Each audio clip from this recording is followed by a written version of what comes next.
whenever we do a video which is about what does it mean to be a Jew, or what is a Jew, it's one of the most popular videos online. So actually your question is, you'd maybe be a good YouTube advisor for me, but the point is that the Jewish people, what's funny about us is we can't really be placed into any one box like other people's, right?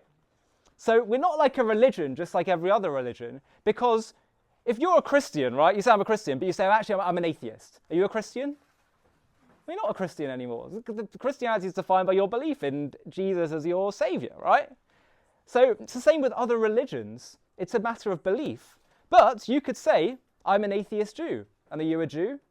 Yes. It's a remarkable thing. Okay, it's fine. So we're not a religion then. So then are we a nation? Or, well, we are a nation, but we also have elements of like religious belief that we are encouraged to stick to, and that which other nations don't necessarily have. A nation is just made up of your national identity, but like we do have a very significant religious component. On top of that, you ask, are we a race? And you say, where does this rank?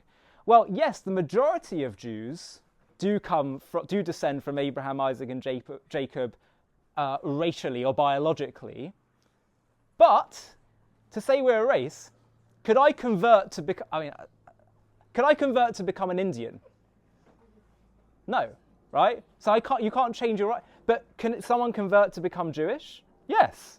So are we a race in that sense? You can't convert to become other races. So yes, the majority of us do descend biologically from Abraham, Isaac, and Jacob, but other people can join the Jewish people and are accepted as equals. Now, by the way, yes, spiritually they are considered to be descendants of Abraham, Isaac, and Jacob. Absolutely. Absolutely. And we believe they were at Mount Sinai and their souls just had to go through this process of whatever to convert to Judaism. But the point is we don't neatly fit into any one category. So it seems that we do have elements of both nation and religion. The question you ask is, how would I rank them?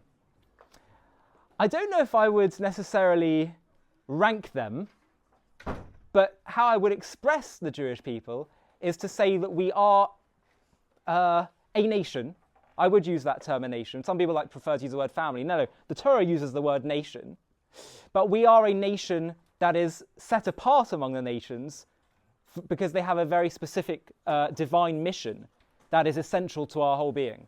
That's the way I describe it. I'm not going to necessarily play these ranking games. I would say we are a nation because we have a common land, language, and culture, because that's the language the Torah uses to describe us, but we have a critical component that defines us as being about us, our spiritual mission, our purpose for the entire world.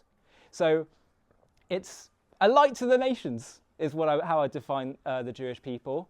A nation of priests is what God describes the Jewish people as in the Torah.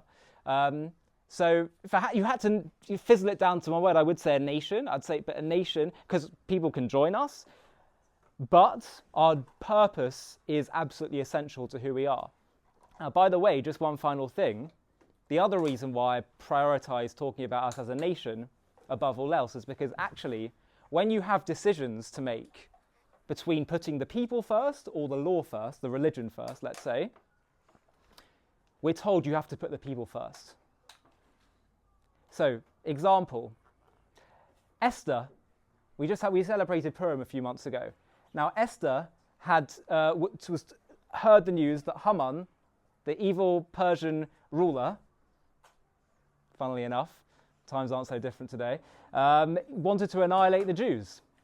And so she said to Mordecai, tell the Jews throughout all the provinces to fast for 3 days. Now, could she fast for 3 days when what was coming up was Passover? It would have been Passover. That would have meant she wouldn't be having the matzah, she wouldn't have been having the maror, all these things that you're meant to do. It's Jewish law. But she was fasting. And why did she and Mordecai decide it was the correct thing to do? And this is a fascinating discussion. It proves that what comes first, the people actually come first, not the halacha, the law. The law is sort of in service of the people. The people are the end. And that's how we understand God's relationship with us. The end for him is not the religion, the law, the halacha. The end for God is his relationship with his people. The halacha is a means of connection.